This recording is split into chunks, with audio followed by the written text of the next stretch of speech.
Allez, donc cours sur l'échantillonnage, on va rentrer dans le détail, vous allez voir c'est très facile, et on fera un exercice qui nous servira d'exemple.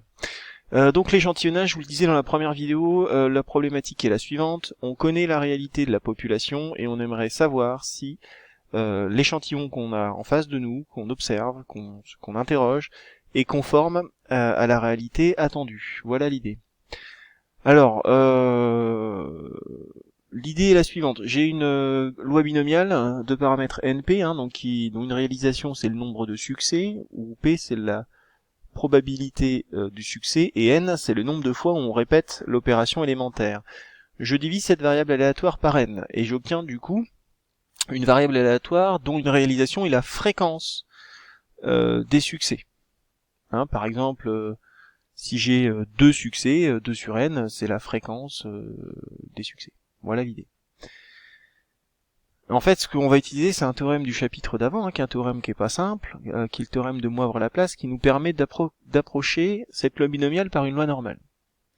Qui dit approximation, dit condition d'approximation.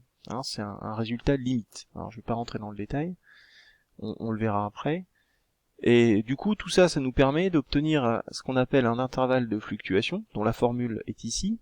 Alors, ce qui est important, c'est de repérer ce que sont les différents éléments. Alors, P, c'est la proportion attendue. Si je reprends mon exemple de 30% de fumeurs, P ce serait 0,3. U alpha, c'est l'U alpha que vous avez été amené à calculer dans le chapitre d'avant. Avec la calculatrice, il me manque un moins ici, il faudra que je l'ajoute. C'est la probabilité, c'est la valeur qui fait que Z, compris entre moins U alpha et U alpha, est égal à 1 moins alpha. Donc le U alpha, vous savez le calculer par rapport au chapitre d'avant. Le P, je l'ai dit, et le N, c'est la taille de l'échantillon qu'on observe. Donc si j'interroge la classe de TS1, N, ça sera 29. Voilà l'idée. On regarde un exercice ensemble. Allez, on y va. Donc un sondage auprès de 900 consommateurs d'une grande marque montre que 774 sont satisfaits. Par ailleurs, une publicité affirme que 90% des consommateurs de M en sont satisfaits. On fait l'hypothèse que la proportion de consommateurs satisfait la marque est de 0,9. Donc la réalité sur une population donnée, globale, elle est de 90% de satisfaction. En tout cas, c'est ce qu'annonce le publicitaire. Donc votre P, c'est 0,9.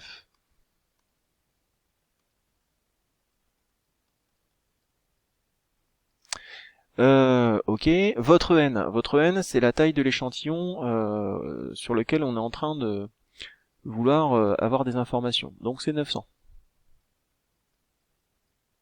Ok. Voilà ce que je peux dire pour l'instant. Démontrer que les 3 conditions d'approximation sont vérifiées. Alors c'est dans le cours, je vous les réécris ici. Première condition, N doit être supérieur ou égal à 30. Alors N ici,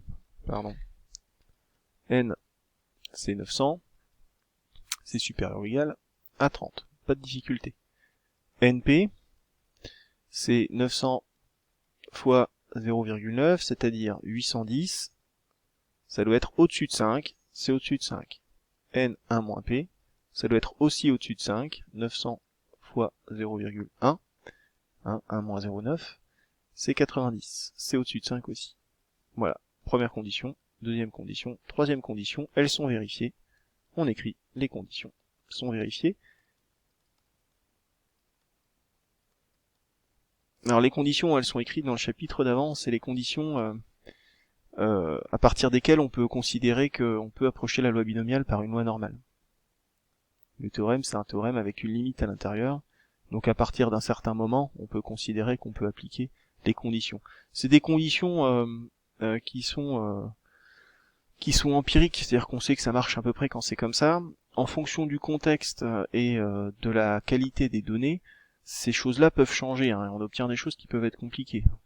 C'est des choses qui peuvent être utilisées par exemple pour vérifier le taux de pesticides dans un champ. Est-ce qu'un agriculteur a mis trop de pesticides?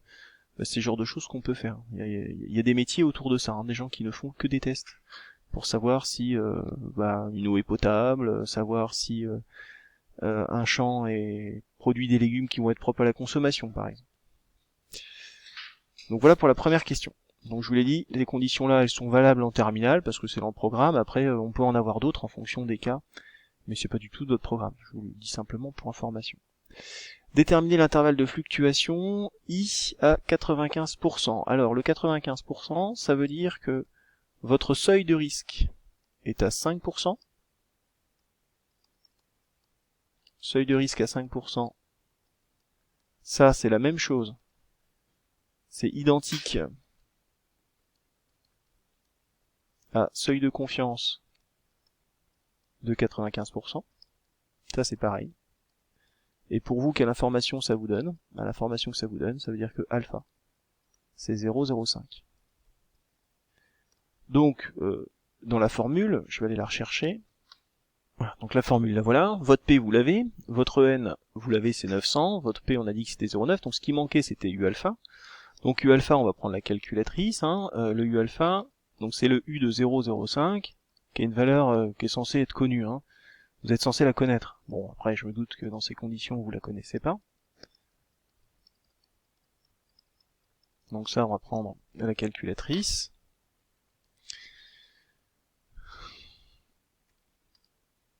Distribution, loi normale, norme. Alors, on est sur du central, puisque les valeurs qu'on cherche sont des deux côtés. La surface 1-0,5, c'est 0,95, seuil de confiance de 95%. Et quand on cherche U alpha, les paramètres de la loi normale, c'est les paramètres de la loi normale centrée réduite, c'est-à-dire 0,1. Et on trouve, je vais arrondir, on trouve un 96.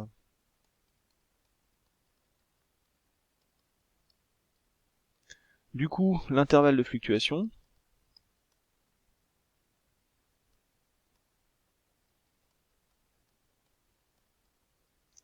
au seuil de 95%, et on écrit la formule en remplaçant chacune des données, chacune des inconnues par ce que ça vaut. 1,96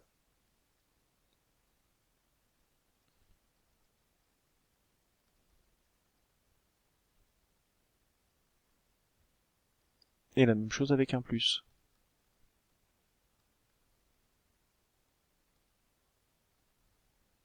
Allez, 0,1 ça va plus vite. Sur 900, tout est sous la même racine, ça va encore plus vite. Ok, on prend la calculatrice pour faire les calculs.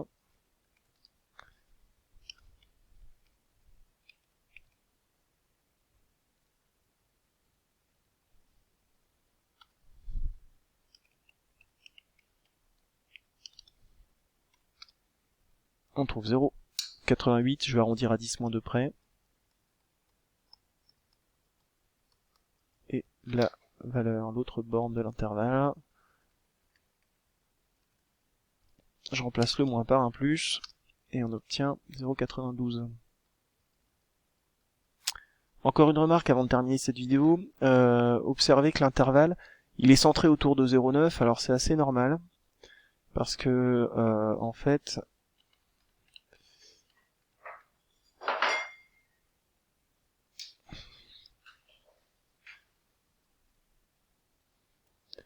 c'est normal parce que votre intervalle, quand vous regardez la formule, vous partez de P, vous retirez U alpha racine de P1 moins P sur N d'un côté, et de l'autre côté, vous retirez, vous ajoutez U alpha racine de P1 moins P sur N. Donc vous obtenez un intervalle qui est symétrique par rapport à P. Donc là, en gros, j'ai un écart par rapport à 0,9 de 0,2, de 0,02 à gauche et à droite. Alors, on termine cet exo quand même. On a encore une question, il faut qu'on la fasse. Dernière question, est-ce qu'on peut affirmer qu'au seuil de 5%, le résultat du sondage sont en accord avec l'annonce publicitaire? Alors là, en gros, on a construit une espèce de test, on a construit ce dont on a le droit pour être conforme aux attentes, c'est-à-dire que sur un sondage, si je suis entre 88 et 92, on va dire que c'est conforme. Donc il reste à regarder si la valeur qu'on propose dans l'exo, c'est 774 je crois, ouais. Est-ce que le 774 fait qu'on est dans cet intervalle? Donc il me reste à faire 774 sur 900.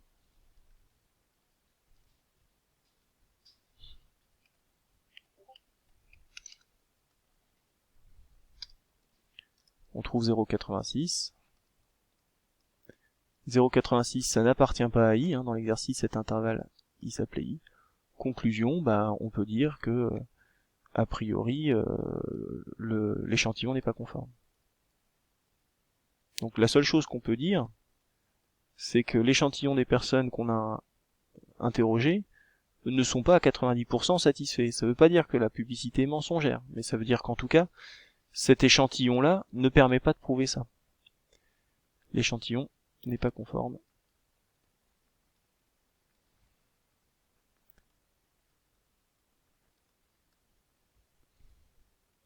Au seuil de 95%. Donc ça veut dire que les maths, ce que disent les maths, c'est que clairement, les gens qu'on a interrogés ne sont pas satisfaits à 95%.